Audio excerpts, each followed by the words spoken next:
ഓരോരോ പർവ്വതനിരയും കടന്ന് കൂടുതൽ കൂടുതൽ ഉത്തുംഗങ്ങളായ കൊടുമുടികൾ കയറുമ്പോൾ കാളിദാസന് താൻ വനഭൂമിയിലല്ല എന്ന വിചാരമാണുണ്ടായത്. ദേവദാരു വൃക്ഷങ്ങളുടെ ഇലകളിൽ തങ്ങി നിൽക്കുന്ന മഞ്ഞുതുള്ളികൾ താഴേക്ക് വീഴാൻ മടിച്ചു നിൽക്കുകയാണോ എന്ന് സംശയം ജനിപ്പിച്ചു. സൂര്യകിരണങ്ങൾ പതിച്ച് അവ തിളങ്ങിയപ്പോൾ കാളിദാസൻ അടുത്തു ചെന്നു നോക്കി.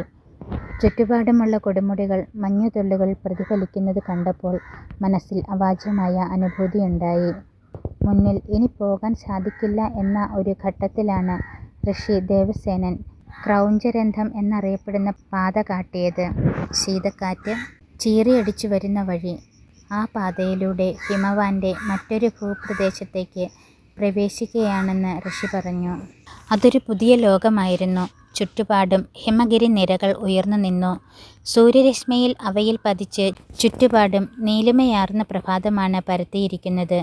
അവിടെവിടെ വിവിധതരം വൃക്ഷങ്ങളും ചെടികളും വളർന്നു കൂട്ടം കൂടി നിൽക്കുന്നുണ്ട്.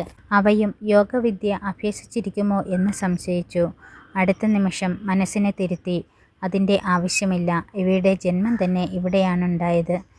ഈ ശീതമാണ് അവയുടെ ലോകം. പക്ഷേ ഇവയൊന്നും മാളവ്യത്തിലോ ചമ്പയിലോ വളരുകയില്ല. അവിടുത്തെ മരങ്ങൾക്കോ ചെടികൾക്കോ ഇവിടെയും വളരാനാവില്ല. അവിടവും മനോഹരമായ പ്രദേശമാണ്. പക്ഷേ ഈ മനോഹാരിത ഇതുവരെയുള്ള യാത്രയിൽ മറ്റെങ്ങും തന്നെ കണ്ടിട്ടില്ല.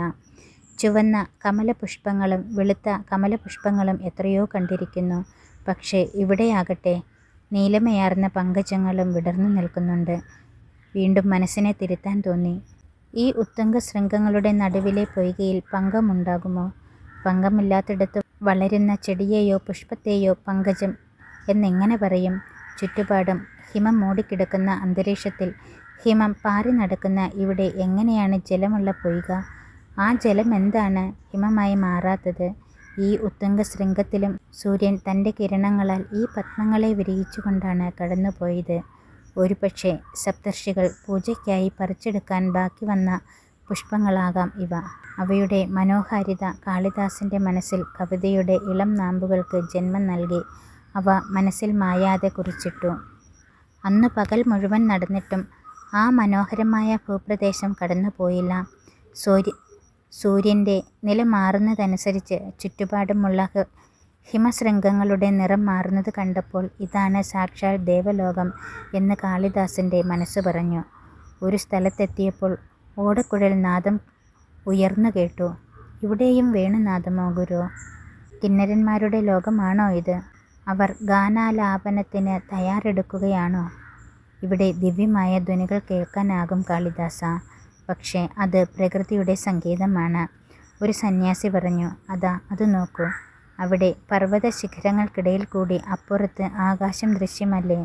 അതേസമയം ഹിമശിഖരത്തിൽ ദ്വാരമുണ്ടായതുപോലെ. അതെ, അതിലൂടെ കടന്നു വരുന്ന മാരുതൻ വേണുവിലെ രന്ധ്രത്തിലെന്ന പോലെ ഇവിടെ ഈ നാദമുയർത്തുകയാണ്.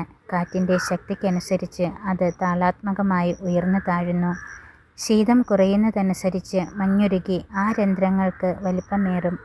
അപ്പോഴുണ്ടാകുന്ന നാദമാകില്ല തണുത്ത കാറ്റ് വന്ന് അന്തരീക്ഷത്തെ കൂടുതൽ തണുപ്പിക്കുമ്പോൾ ചെറുതാകുന്ന സുഷിരത്തിലൂടെ ഉണ്ടാകുന്നത്. അതുപോലെ നാം കാണാത്ത എത്രയെത്രയോ സുഷിരങ്ങൾ ഈ ഹിമശൈലത്തിലുണ്ട്. അവയിലൂടെയൊക്കെയും വായു പ്രവഹിക്കുന്നുണ്ട്.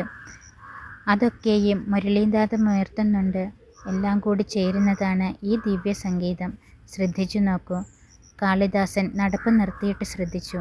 അതെ, തൻ്റെ ശ്രദ്ധയിൽപ്പെട്ട നാദത്തിനപ്പുറം വിവിധങ്ങളായ മനോഹര ധ്വനികൾ പശ്ചാത്തലത്തിനെന്ന പോലെ കേൾക്കുന്നുണ്ട്. കിന്നരന്മാർ സംഗീതസഭയൊരുക്കുവാൻ തയ്യാറെടുക്കുകയാണെന്ന് തോന്നുന്നതിൽ തെറ്റില്ല. പാറി നടക്കുന്ന ഹിമശൈലങ്ങൾ വെളുത്ത ചമരിമാനുകളെപ്പോലെ കൊടുമുടിയിൽ കയറി ഇറങ്ങി നടക്കുന്നു. തൂവെണ്മയാർന്ന വാലാട്ടി അവ പർവ്വതശിഖരങ്ങൾക്ക് ചാമരം വീശുന്നു. ഗിരിശൃംഗങ്ങളുടെ രാജനല്ലേ? രാജകീയമായ ആഡംബരം യുക്തം തന്നെ. കാളിദാസൻ്റെ മനസ്സിൽ ഭാവനയുടെ ഇതളുകൾ പൊട്ടിവിടർന്നു.